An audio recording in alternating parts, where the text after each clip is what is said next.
Okay, so you're here? Right. You want to learn stuff. You want to learn it fast. Yeah. You've got all this great material, but who's got the time to really dig in? That's where we come in. We're going to take this deep dive and find those insights, the ones that really make you go, aha. Yeah, and this whole idea of self-improvement, this search for knowledge, it's not new. Samuel Smiles, he wrote this book, Self-Help, and it's all about that. It's about pushing yourself, learning more, and that really ties into what we see in science, those dedicated minds always looking deeper. Right. So speaking of science, let's talk about what we're diving into today. We're looking at Chapter 05, Helps and Opportunities Scientific Pursuits. Our mission today, to unpack the secrets to success in science that this chapter highlights. We're going to break down some really cool things, like how just looking closely at the world around you can spark big discoveries. Then there's the whole thing about sticking with it even when things get rough. And let's not forget those little discoveries, the ones that might seem small at first, but actually lead to something huge. Oh, and we can't forget failure. Right. Mistakes are part of the process. We'll look at why learning from those missteps is so important. And finally, we'll explore how individual drive and passion, that fire in the belly, can really propel scientific breakthroughs. Ready to dive in? I am. Let's kick things off with something everyone can relate to: observation. It's more than just seeing, it's really paying attention. Yeah, and the sources we've got, they give us some really awesome examples of how just observing closely can change the game. Let's take Galileo. Picture this. You're in the Pisa Cathedral. Everyone else sees a lamp swinging back and forth. But Galileo, he doesn't just see it, he's curious. He notices the rhythm, the regularity. And that's the key, right? It's about that act of curiosity. He didn't just watch the lamp, he questioned it. That led him to the concept of the pendulum and how it could measure time. It's easy to forget, but he spent 50 years, 5 decades, of research and work to make that observation into a real invention. Exactly. He was persistent. Okay, so now let's shift gears to William Smith. Instead of looking up, he's looking down at the ground, studying those rock layers. And he wasn't just looking, he was meticulously documenting everything. He was recording those rock layers and the fossils he found within them. Talk about attention to detail, and what did that lead to? Well, a revolution in how we understand the Earth's history. He basically learned to read the Earth's story through its rocks, and the result: the first geological map of England. Though it's crazy to think that at first a lot of people didn't believe his work, it took time for his observations to get the recognition they deserved. It really makes you think, sometimes those groundbreaking ideas, they face pushback before they're embraced. Speaking of seeing something unexpected, there's the Marquis of Worcester and that whole boiling kettle incident. Yeah, what's fascinating about that one is how random it was. He was a prisoner, and he noticed how steam forcefully pushed the lid off a pot of boiling water. It wasn't like a planned experiment or anything. It was a pure accident that sparked this whole idea in his head. Wait, steam is powerful! Hey, he even wrote about those initial thoughts in his book, Century of Inventions. It was like laying the foundation for future work on steam power. So these early examples, they teach us something really important. You don't need fancy equipment or tons of knowledge to start making scientific discoveries.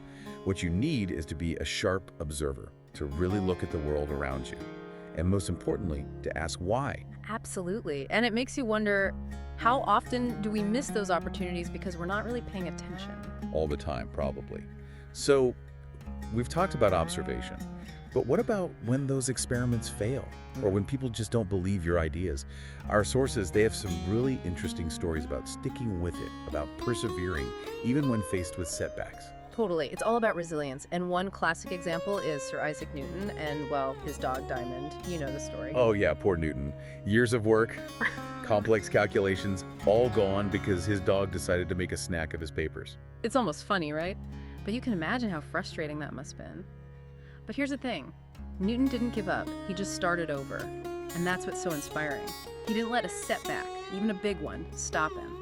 That kind of resilience is what drives so many scientific breakthroughs. It's a good reminder for all of us. Even brilliant minds hit roadblocks.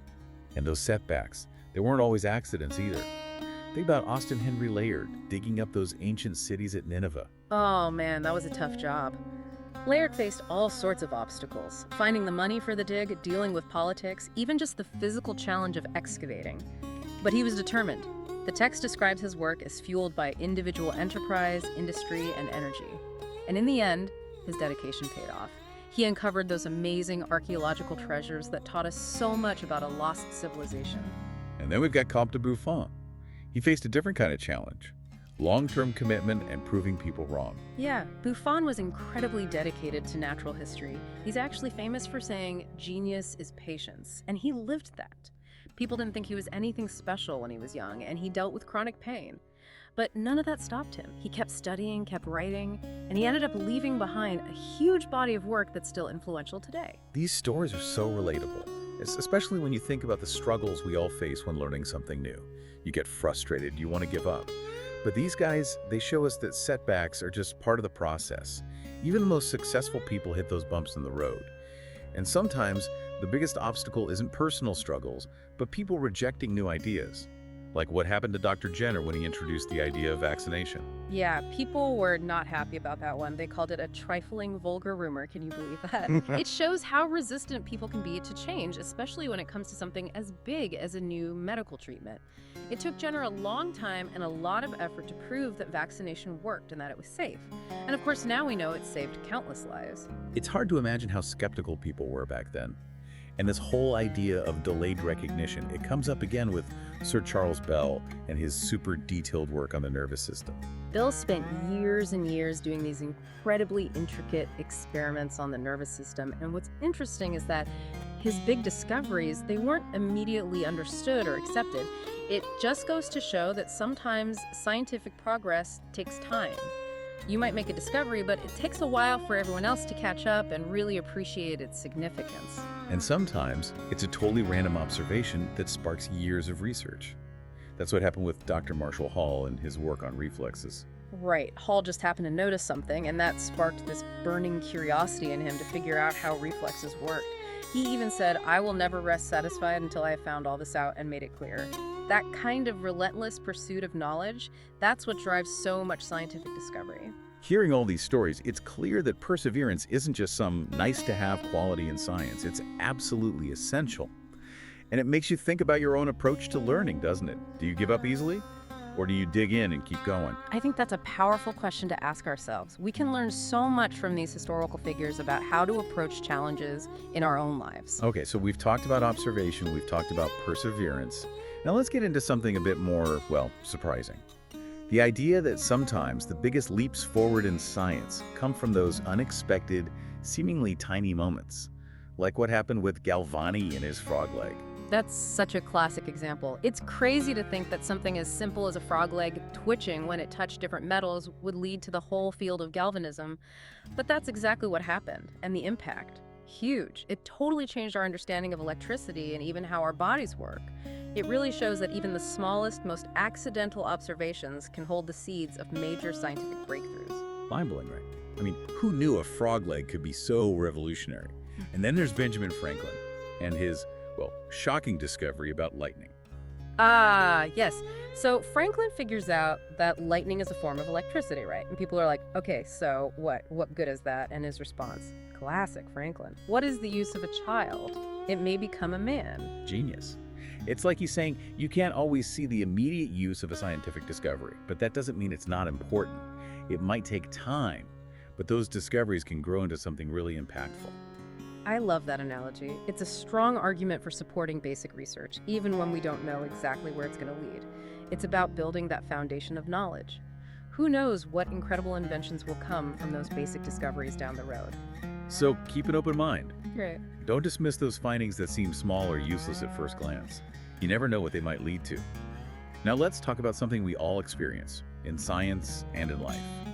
Failure. It's a part of the process, and our sources offer some really interesting perspectives on it.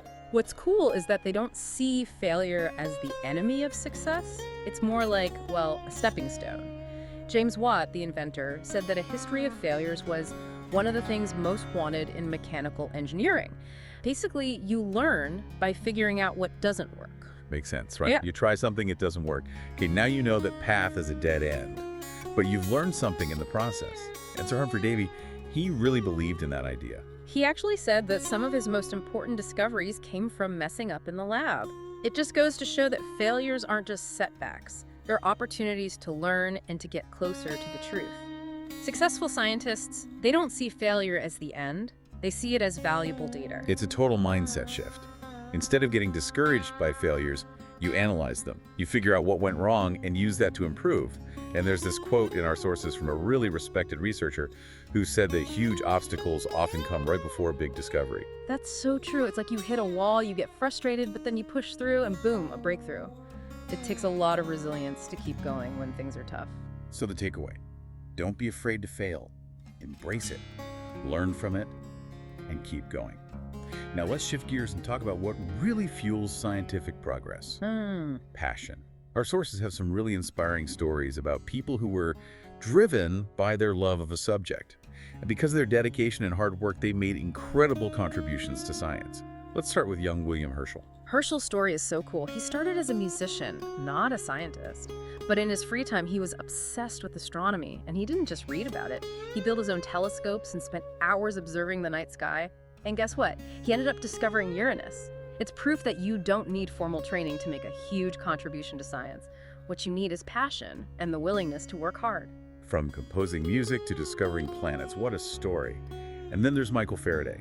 His path was a bit different. He started out as a bookbinder, but he had this burning curiosity about the world. Faraday's story is so inspiring. He went to these lectures by Humphrey Davy and was just blown away by chemistry. He was so into it that he basically taught himself everything he could about the subject, and all that hard work paid off. He became Davy's successor and one of the most influential scientists ever. Talk about a glow up. From bookbinding to scientific superstardom, it's incredible what you can achieve with drive and a thirst for knowledge. And we see this not just with scientists, but with people like Bernard Palissy, who was obsessed with perfecting enamel for pottery. Oh yeah, Palissy. His story is all about dedication and never giving up. He went through so much hardship, even went bankrupt, trying to figure out how to make the perfect enamel. But he never lost his passion, and eventually he succeeded. Whether it was Herschel, a musician, Faraday, the bookbinder, or Palissy, the craftsman, they all show us that you don't have to follow a traditional path to make a difference. What matters is that spark of curiosity and that drive to work hard. Totally. It's like they're saying, don't wait for someone to give you permission to pursue your passion, just go for it. So think about those stories and how you can apply that same dedication and perseverance to your own life, whatever you're passionate about. And remember, those aha moments, those big breakthroughs, they don't just happen overnight. They come from really engaging with a subject, tackling those challenges head on, and really observing everything around you. This has been a really great deep dive into the principles of scientific discovery. Let's recap some of those key takeaways. So we saw how important it is to be a keen observer, not just to see, but to really look and ask questions. And we saw how crucial it is to persevere even when things get tough. Those setbacks are just part of the journey. We also learned about the power of unexpected discoveries. Sometimes those little, seemingly insignificant observations can lead to huge breakthroughs. And we can't forget the importance of learning from our mistakes. Failures aren't the end. They're opportunities to learn and to do better next time. And finally, we saw how individual drive, passion, and hard work can fuel incredible scientific progress. It doesn't matter where you come from or what your background is. If you have that spark, you can achieve amazing things. So here's something to think about as we wrap up. What area of knowledge are you exploring right now? How can you apply these principles, being a good observer, persevering through challenges, embracing those little discoveries to gain new insights? And remember, don't let setbacks discourage you. See them as learning opportunities that can lead to future breakthroughs. Thanks for joining us on this deep dive.